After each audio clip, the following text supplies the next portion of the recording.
अस्सलाम वालेकुम दोस्तों, आप देख रहे हैं क्रिकेट न्यूज़। आपको बताते चलें वर्ल्ड कप से बहुत बड़ी टीम बाहर हो गई है। दोस्तों अगर आप वीडियो पर नए हैं तो वीडियो को लाइक कर दें, चैनल को सब्सक्राइब कर दें। आपको बताते चलें वेस्ट इंडीज़ की टीम वर्ल्ड कप 2023 से बाहर हो गई है। वेस्ट इंडीज़ की टीम वर्ल्ड कप 2023 में पार्टिसिपेट नहीं कर सकती। इसकी वजह यह है कि इनके पॉइंट बहुत ज़्यादा कम थे और क्वालिफायर मैच में भी ये कुछ ज़्यादा कामयाबी न समेट सके और ये वर्ल्ड कप में क्वालिफाई करने से रह गए हैं।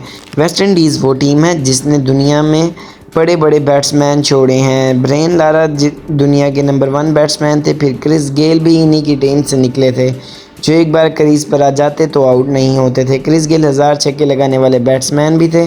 आपको बताते चलें West Indies team world cup से बाहर हो गई है। वेस्ट इंडीज़ की टीम वर्ल्ड कप 2023 खेलने के लिए अब इंडिया में नहीं जाएगी। बात की जाए कैरन पोलार्ड की तो कैरन पोलार्ड जैसे बैट्समैन भी वेस्ट इंडीज़ की ही टीम से मिले थे, लेकिन अब ये टीम ही वर्ल्ड कप में नहीं मिलेगी। दोस्तों अगर वीडियो अच्छी लगी है तो वीडियो को लाइक कर दें, बेल आइकन को ऑल पे कर दें, चैनल को सब्सक्राइब कर दें। मज़ीद वीडियोज़ के लिए साथ जुड़े रहें।